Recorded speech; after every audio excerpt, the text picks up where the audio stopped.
Right now at noon, an investigation is underway at an ethanol plant in Monroe after an explosion in a corn silo this morning. Plus, a member of President Trump's cabinet says she will resign at the end of the year. And people in the southeastern part of the country are preparing for Hurricane Michael. This is News 3 at noon. Good afternoon, everyone. I'm Mark Haim. Thanks for tuning in to News 3 on this Tuesday. Let's head over to the Weather Center.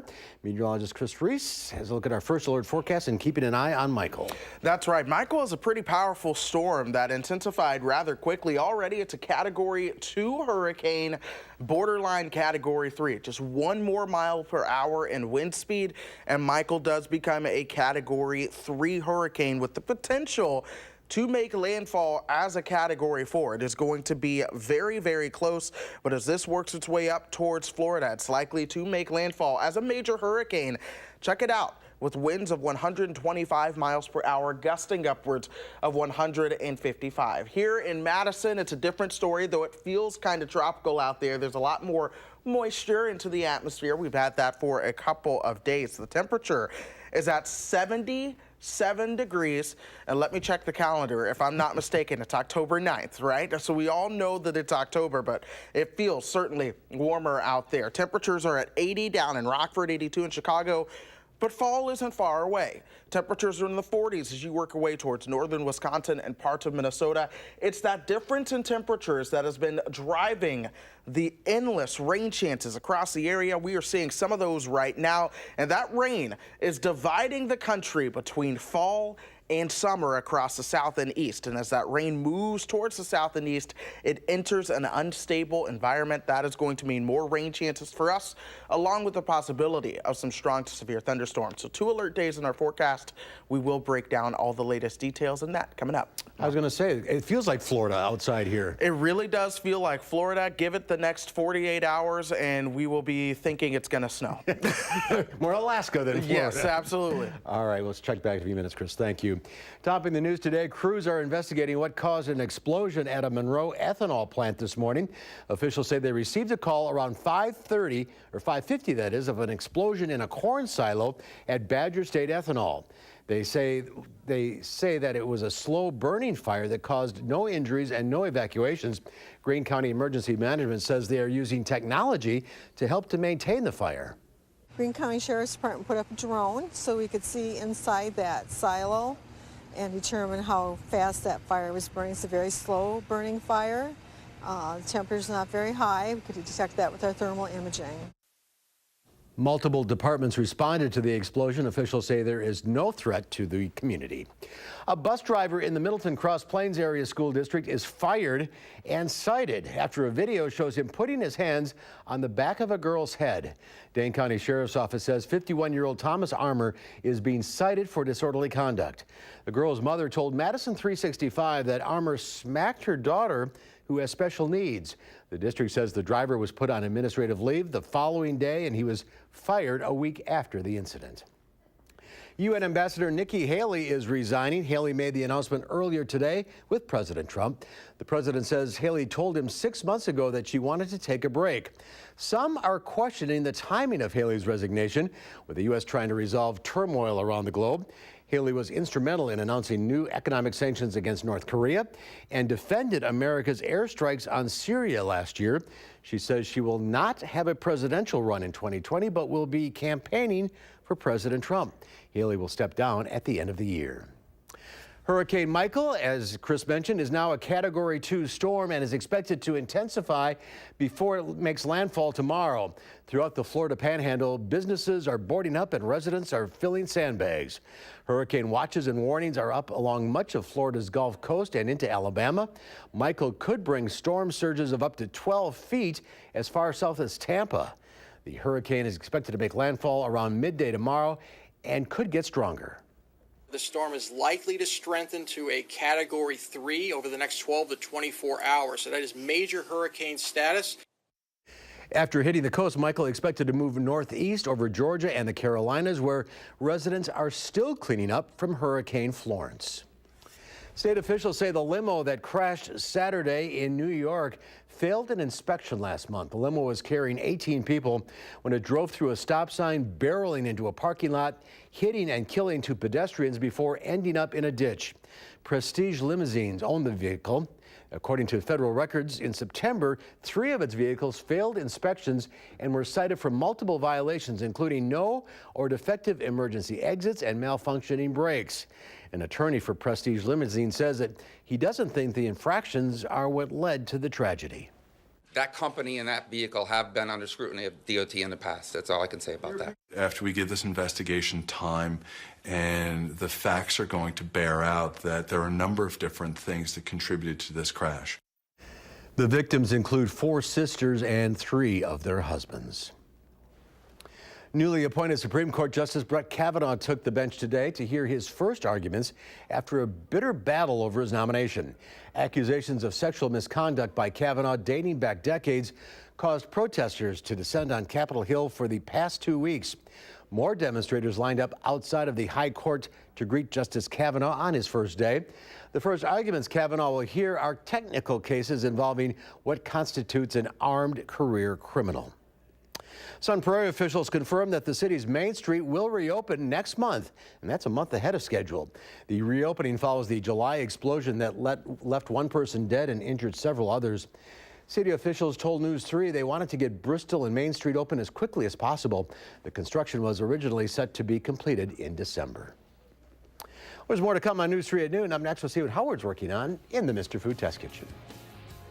Grab your slow cooker and I'll show you how you can use it to cook up some dinner time magic.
Over the years, we've shared a bunch of slow cooker recipes with you. And because they're so tasty and easy to make, you keep asking us for more and more. So here's another one that we know you're gonna love. It's a slow cooker favorite with a bonus, potato tots. To begin, we line the bottom of our slow cooker with a good amount of potato tots. Then layer that with a blend of shredded cheddar and Monterey Jack cheese, and top it with some crumbled bacon. Next, we coat both sides of some boneless, skinless chicken breast with some dry ranch dressing mix. Then we added a bit of salt and pepper too. And we place those on top of our bacon layer. Now we'll repeat the layers and pour some milk over the whole thing. Then we simply set it and forget it. Come dinner time, all you need to do is make a salad and call the troops to the table. What we like about this, besides how easy it is that it's packed with flavor and is budget friendly too. To get the recipe for what we call our chicken ranch casserole, just visit our website. I'm Howard with Kelly in the Mr. Food Test Kitchen, where today we found a family favorite way for you to say, ooh, it's so good. Tasty, cheesy, bacony, hot. All right, thank you. There's more to come. A lot of adjectives there. I'm News 3 at noon. Up next, a cloudy Tuesday across the area. Meteorologist Chris Reese is tracking some storms in our first alert forecast. That's next.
Let's check Wall Street at the noon hour. The Dow Industrial is down almost 24 points. The NASDAQ, however, is up 19. Let's check in now with Q106 Farm Director Pam Yankee on this tropical day. Well, yeah, and I heard you guys say from Florida to Alaska in a matter of less than 48 hours time, and that's what Wisconsin farmers are thinking about right now, Mark. I just had Dr. Damon Smith, our plant pathologist, in studio, and the researchers are just as frustrated as farmers are.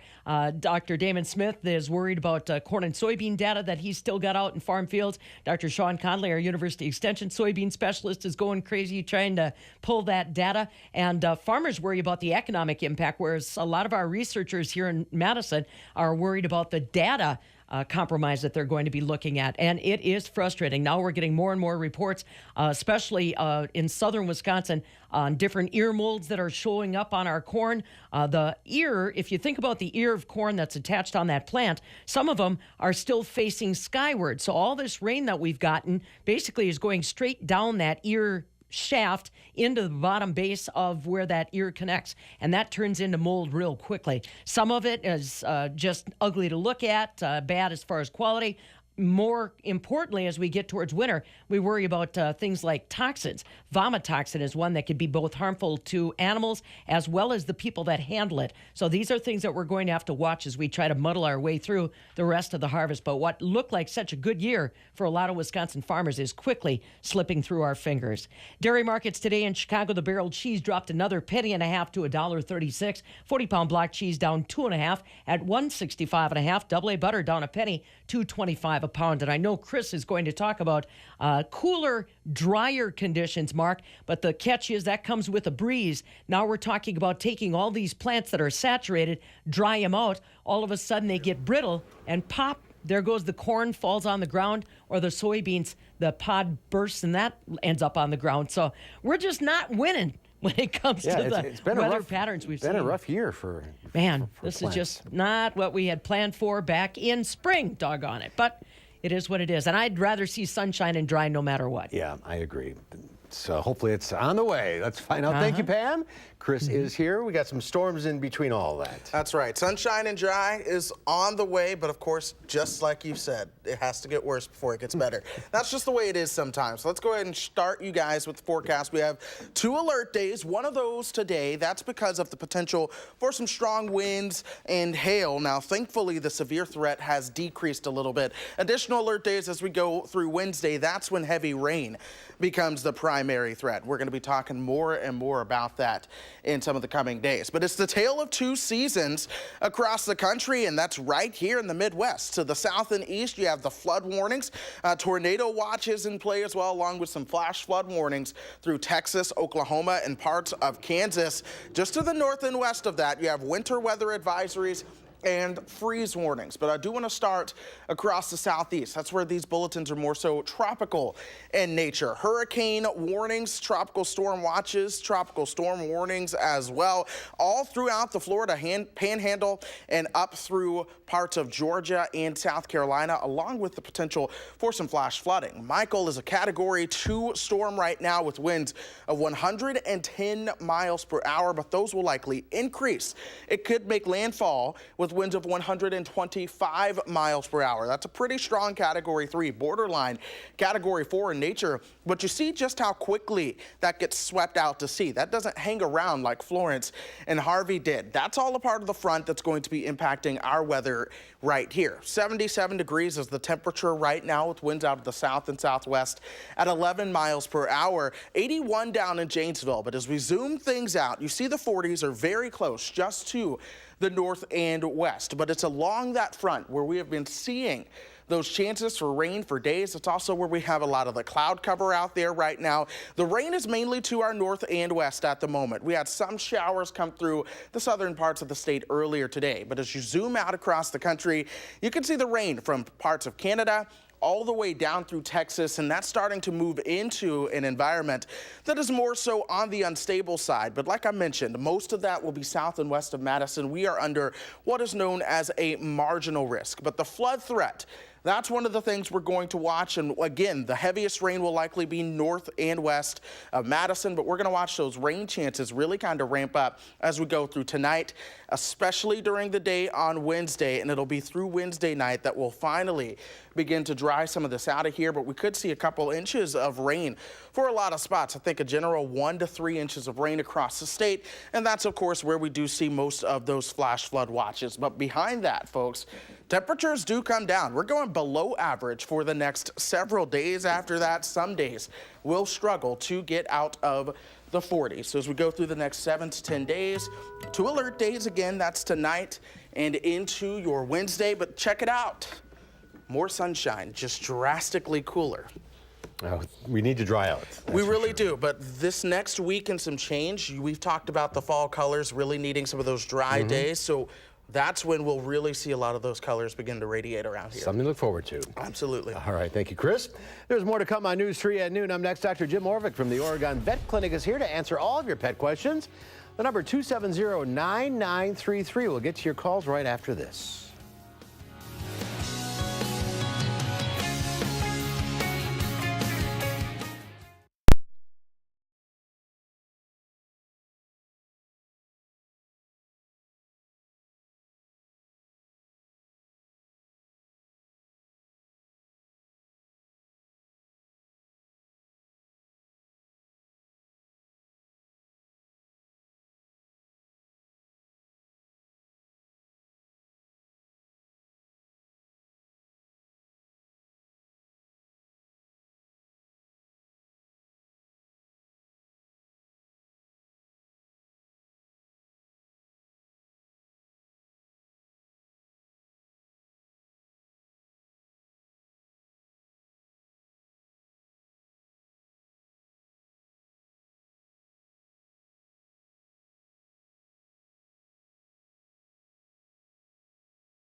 Dr. Jim Orvik from the Oregon Vet Clinic is here answering your pet questions at 270-9933. Good to see you again. Good to be here. We're just talking off air, and I'm going to bring it on air. My little dog, Louie, is turning 1 year next month, so we got all his initial shots. And there's some controversy, or or perhaps discussion, about over-vaccinating our pets. Right. So at 1 year, you should probably get a booster.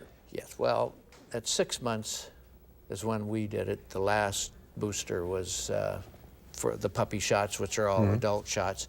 And it all has to do with the puppy's immune system. It isn't developed and hasn't lost its maternal immunity until 6 months, and you can be sure it's safe. Mother's milk gives them immunity. So a year from then would be the next boosters. And in that, you know, there's about 5 different diseases, and some of them, like distemper, once a dog is an adult and been vaccinated, probably would never get it, even if he never got vaccinated. But some people recommend titers to make sure they have it protection. So other ones, the one we were talking about, leptospirosis, is a bacterial disease. It's everywhere around. When I saw cows, we vaccinated all the cows for it. It causes abortions in cows, kidney damage in dogs. Very severe disease. I had a a veterinarian that worked for me that got it, and he just about died of it. Oh, really? So it's treatable with antibiotics, but the vaccine is the best way to go, but you got to do it every year. And rabies every 3 years. Yep. And talk to your vet if you have some concerns about it. Yeah, right. There's still controversy. All right, let's go to the phones. We'll start with Connie in South Wayne. Hi, Connie. Hi. Hi. What's your question? My question is that our dog has crusty patches on his groin that he's been itching at for about 6 weeks, and I'm just wondering what they are and what I can do for them. What kind of dog? It's a Labradoodle, How old? 11, Outside? inside. Inside. 11 years old. Never had these before. No, And they're round. Are they scaly? They're yeah, they're scaly, and he itches at them, and then the scales kind of go away a little bit. But It's an infection of some kind. It's my guess or diagnosis over the fence. But it needs to be found out what kind of infection and treated accordingly. A lot of different things look that way. After 11 years, that something happened. That's right. All right, let's go to Denise in Sun Prairie. Hi, Denise. Hi. Hi, what's your question? Well, I got a black cat about 8 years ago. She was 5 years old. We did not know that she was feral. And she has never gone in her litter box. And about, a month ago, she was nothing but a skin and bones. And now I have got her to the point where she's putting on some weight. I've got her on like a liquid diet, a parade diet. Yeah. And she is now starting to eat some solid food along with the parade, which is mostly tuna and shrimp. And she's eating solid food, which is like the Rachel Ray's brand. Denise, I'm going to have to put you on hold here because we're running out of time. Doctor will talk to you off the air, so hang on the line, okay? Okay. And anyone else on the line, stay there. Doctor will talk to you off the air. We'll see you next time. Yes, sir. Let's get one final check of the forecast from Chris. Today is an alert day. That alert day is going to last as we go into your Wednesday as well. That's mainly due to heavy rain, though tonight we do have the potential for some strong to severe thunderstorms as well. Beyond that, we finally dry things out with temperatures that are more seasonable for this time of the year. All right, that's our time for now. Thanks for watching. We'll see you back here at 4. Have a great afternoon.